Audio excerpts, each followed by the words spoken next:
श्री शिवपादादिकेशान्तस्तुतिः। कल्याणं वो विधत्तां कटकतटलसत्कल्पवाटीनिकुञ्ज क्रीडा संसक्तविद्याधर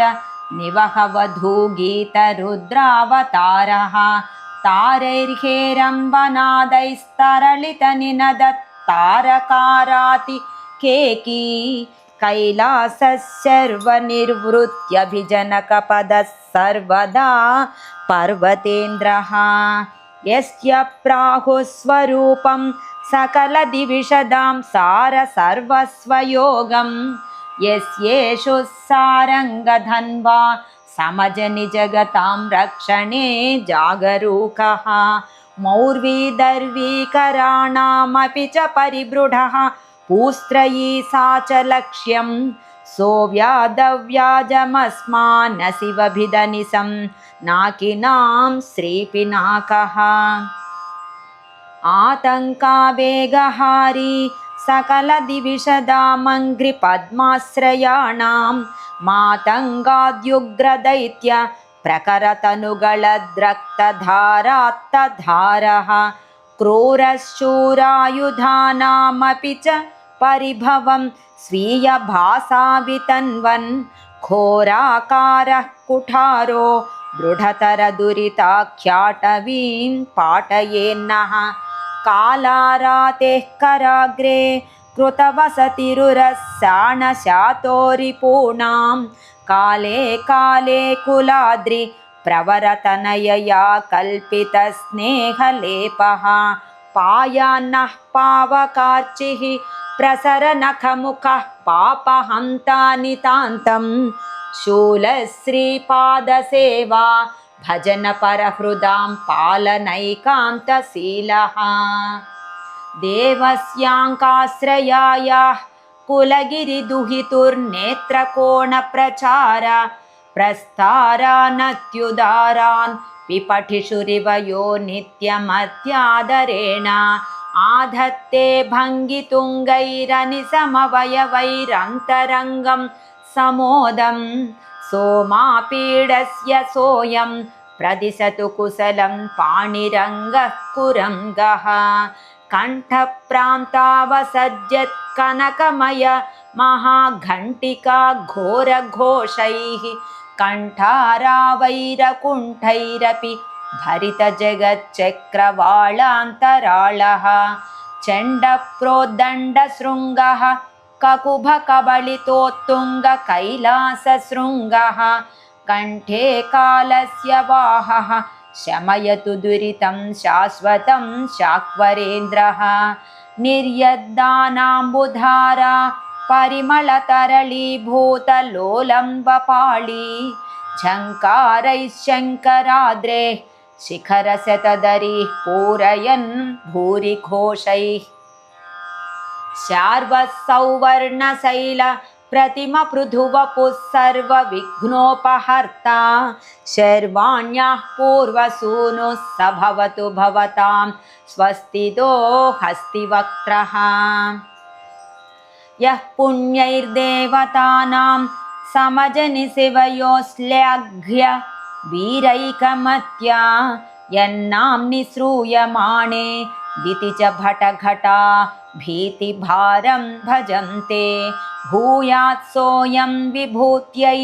निशितशरशिखापाटित क्रौञ्चशैलः संसारागाधकूपोदरपतित समुत्तारकस्तारकारिः आरूढप्रौढवेग प्रविजितपवनं तुङ्गतुङ्गं तुरङ्गं चेलं नीलं वसानः करतलविलसत्काण्डकोदण्डदण्डः रागद्वेषादिनानाविध मृगपटली भीतिकृद्भूतभर्ता कुर्वन्नाखेटलीलां परिलसतु मनः कानने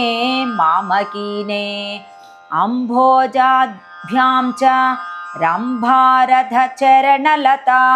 द्वन्द्वकुम्भीन्द्रकुम्भैः बिम्बेनेन्दोश्च कम्बोरुपरि विलसता विद्रुमेणोत्पलाभ्यां अम्भोदेनापि सम्पादितमुपजनिताडम्बरं शम्बरारे शम्भो सम्भोगयोग्यं किमपि धनमिदं सम्भवेत् सम्पदेनः वेणी सौभाग्यविस्मापित तपनसुता चारुवेणी विलासान् वाणी निर्धूतवाणी करतलविधृतोदारवीणा विरावान् येणी नेत्रान्तभङ्गी निरसननिपुणापाङ्गकोणानुपासे शोणान् प्राणानुरूढ प्रतिनवसुषुमा कन्दला निन्दुमौळे नृत्तारम्भेषु हस्ताहत मुरजधिकृतैरत्युदारैः चित्तानन्दं विधत्ते सदसि भगवतः सन्ततं यः स नन्दी चण्डी साध्यास्तथान्ये चतुरगुणगण प्राणित स्वामि सत्कारोत्कर्षोद्यत्प्रतापाः प्रमथबरिबृढाः सन्तु सन्तोषिणो नः मुक्ता माणिक्यजालैः परिकलितमहासालमालोकनीयं प्रत्युक्तानर्घरत्नैर्दिशि दिशि भवनैः कल्पितैर्दिक्पतीनाम् उद्वानैरद्रिकन्या परिजनवनिता माननीयैः परीतं हृद्यं तु नित्यं मम भुवनपतेर्धाम सोमार्धमौळेः स्तम्भैर्जम्भारिरत्न प्रवरविरचितैः संभृतोपान्तभाङ्गं शुम्भत्सोपानमार्गं शुचिमणिनिचयैर्गुम्भितानल्पशिल्पं कुम्भैः सम्पूर्णशोभं शिरसि सुघटितैः स्यातकुम्भैरपङ्कैः शम्भोः सम्भावनीयं सकलमुनिजनैः स्वस्तिदं स्यात् सदो नः न्यस्तो मध्ये सभायाः परिसरविलसत्पादपीठाभिरामो हृद्यः पादैश्चतुर्भिः कनकमणिमयैरुच्चकैरुज्ज्वलात्मा वासो रत्नेन केनाप्यधिकमृदुकरेणास्त्रतो विस्तृतश्रीपीठः पीडाधरं नः शमयतु शिवयो स्वैरसंवासयोग्यः आसीनस्याधिपीठं त्रिजगदधिपतेरङ्घ्रिपीठानुशक्तौ पाथोजाभोगभाजौ परिमृदुलतलोल्लासि पद्मादिलेखौ पातां पादावुभौ तौ नमदमरकिरीटोल्लसच्चारुहीरश्रेणी शोणायमानोन्नत नखदशकोद्भासमानौ समानौ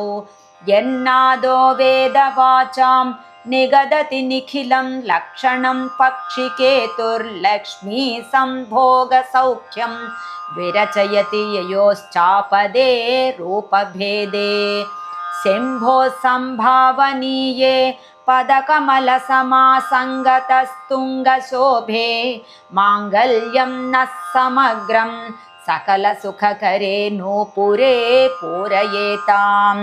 अङ्गे शृङ्गारयोने सपदि सलभतां नेत्रवह्नौ प्रयाते शत्रोरुद्धृत्य तस्मादिषु धियुग मधन्यस्तमग्रे किमेतत् शङ्कामित्थं नतानाममरपरिषदामन्तरं क्रूरयत्तत्सङ्घातं चारुजङ्घायुगमखिलपते रंहसां संहरेन्नः जानुद्वन्द्वेन मीनध्वज नृपरसमुद्रोपमानेन साकं राजन्तौ राजरम्भा करिकर कनकस्तम्भसम्भावनीयौ ऊरू गौरीकराम्भोरुह सरससमामर्दनानन्दभाजौ चारु दूरीक्रियेतां दुरितमुपचितं जन्म जन्मान्तरेणः आमुक्तानर्घरत्न प्रकरकर परिष्वक्त कल्याणकाञ्ची दाम्ना बद्धेन दुग्ध द्युतिनिचयमुषा चीनपट्टाम्बरेण संवीते शैलकन्या सुचरितपरिपाकायमाने नितम्बे नित्यं नर्नर्तु चित्तं मम निखिलजगत्स्वामिनः सोममौलेः सन्ध्याकालानुरञ्जद्दिनकरसरुचा कालधौतेन गाढं व्यानद्धस्निग्धवर्णः सरसमुदरबन्धेन पीतोपमेन उद्दीप्तैः स्वप्राकाशैरुपचितमहिमा मन्मथारेरुदारो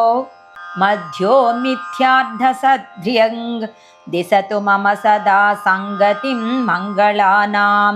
नाभिचक्रालवालान् नव सुषुमादोहदश्रीपरीतादुद्गच्छन्ति पुरस्तादुदरपथमतिक्रम्य वक्षः प्रयान्ति श्यामा कामागमार्धा प्रकथनलिपिवद् भासते यानि कामं सा मा सोमार्धमौले सुखयतु सततं रोमवल्लीमतल्ली आश्लेषेष्वद्रिजायाः कठिनकुचतटीलिप्तकाश्मीरपङ्क व्यासङ्गादुद्यदर्कद्युतिभिरुपचितस्पर्धमुद्दामहृद्यं दक्षारातेरुदूढ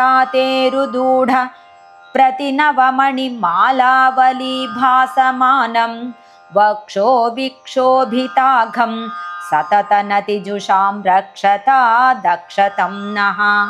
वामाङ्के विस्फुरन्त्याः करतलविलसच्चारुरक्तोत्पलायाः कान्ताया वामवक्षोरुहभर शिखरोन्मर्दनव्यग्रमेकम् अन्यां स्त्रीनप्युदारा स्वरपरसुमृगालङ्कृतानिन्दुमौले बाहूनाबद्धहेमाङ्गद मणिकटकानन्तरालोकयामः सम्भ्रान्तायाः शिवायाः पतिविलयभयात् सर्वलोकोपतापात् संविघ्नस्यापि विष्णोः सरभसमुभयोर्वारणप्रेरणाभ्याम् मध्ये त्रैशङ्कनीयामनुभवति दशां यत्र हालाहलोष्मास् सोऽयं सर्वापदां नः शमयतु निचयं नीलकण्ठस्य कण्ठः हृद्यैरद्रीन्द्रकन्या मृदुदशनपदैर्मुद्रितो विद्रुमश्रीरुद्योतन्त्यानितान्तं धवलधवलया मिश्रितो दन्तकान्त्या मुक्तामाणिक्यपूर व्यतिकरसदृशा तेजसा भासमानः सद्यो जातस्य दद्यादधरमणिरसौ सम्पदां सञ्चयन्नः कर्णालङ्कारनानामणि निकररुचां सञ्चयैरञ्चितायां वर्ण्यायां स्वर्णपद्मोदर परिविलसत्कर्णिका सन्निभायां पद्धत्यां प्राणवायोः प्रणतजनहृदं भोजवासस्य शम्भोः नित्यं नश्चित्तमेतद्विरचयतु सुखे नासिकां नासिकायाम् अत्यन्तं भासमानैरुचिरतररुचां सङ्गमात् सन्मणीनामुद्यच्चण्डां सुधाम प्रसरनिरसन स्पष्टदृष्टापदाने भूयास्तान् भूतयेन करिवरजयिनः कर्णपाशावलम्बे भक्ताळीफालसज्जज्जनि मरणलिपेः कुण्डले कुण्डले ते याभ्यां कालव्यवस्था भवति तनुमतां यो मुखं देवतानां येषामाहुस्वरूपं जगति मुनिवरा देवतानां त्रयाणां रुद्राणि वक्त्रपङ्केरुह सततविहारोत्सुकेन्दिन्दिरेभ्यः तेभ्यस्त्रिभ्यः प्रणामाञ्जलिमुपरचये त्र्यक्षणस्ये क्षणेभ्यः वामं वामाङ्कगाय वदनसरसिजे व्यावलद्वल्लभाय व्यानं रेष्वन्यदन्यत् पुनरलिकभवं पीतनिःशेषरौक्ष्यं भूयो भूयोऽपि मोदान् निपतदति दया शीतलं चूतबाणे दक्षारेरीक्षणानां त्रयमपहरता दाशु तापत्रयं नः यस्मिन्नर्धेन्दुमुग्धद्युतिनिचयतिरस्कारि निस्तन्द्रकान्तौ काश्मीरक्षोधसङ्कल्पितमिव रुचिरं चित्रकं भाति नेत्रम् अस्मिन्नुल्लोलचिल्ली नटवरतरुणी लास्यरङ्गायमाणे कालारेः फालदेशे विहरतु हृदयं वीतचिन्तान्तरं नः स्वामिन् गङ्गामिवाङ्गीकुरु तव शिरसि मामप्रीत्यर्थयन्तीं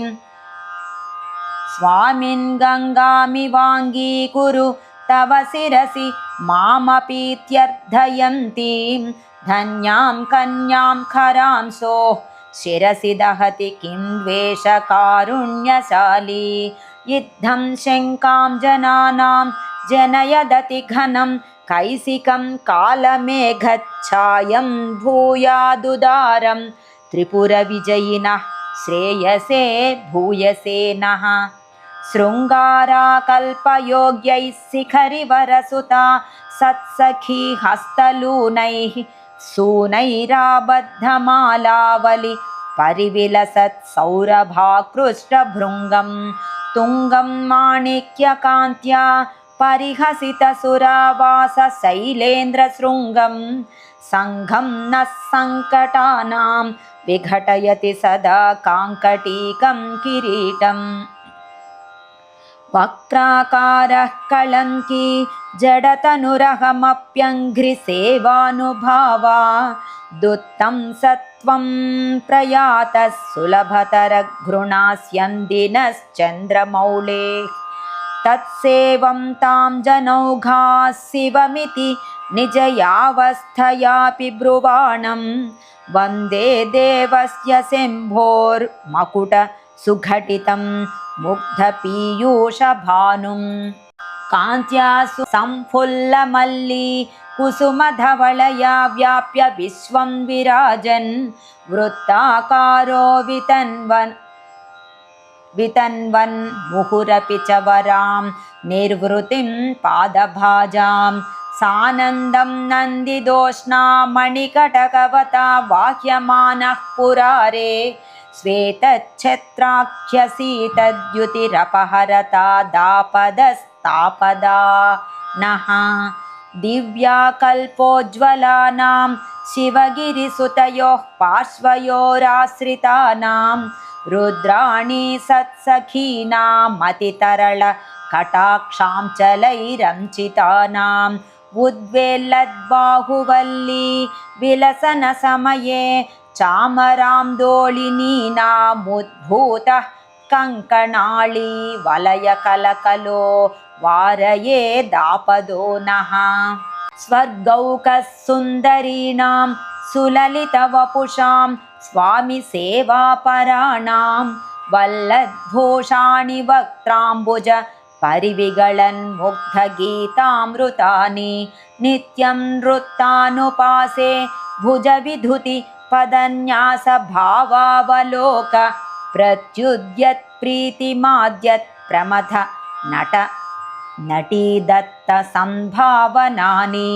स्थानप्राप्त्या स्वराणां किमपि विसदतां व्यञ्जयन् मञ्जुवीणा स्वानावच्छिन्नताळक्रममृतमिवास्वाद्यमानं शिवाभ्यां नानारागादिहृद्यं नवरसमधुरस्तोत्रजातानुविद्धं गानं वीणामहर्षेः कलयतु ललितं कर्णपूरायतान्नः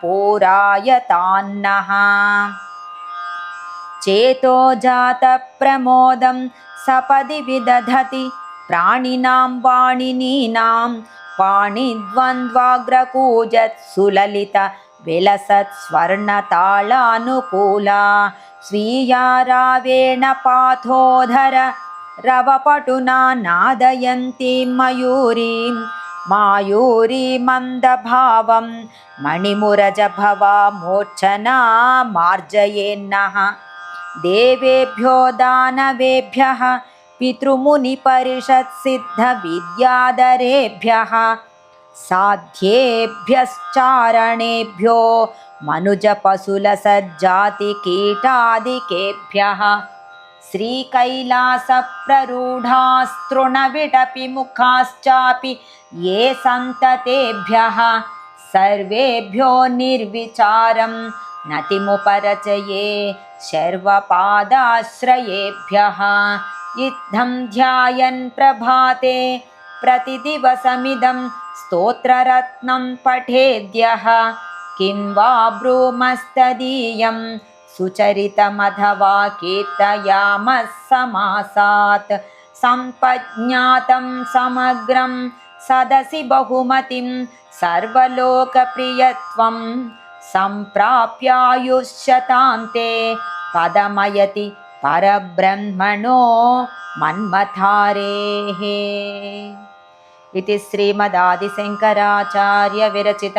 श्री शिवपादादिकेशान्तस्तुतिः।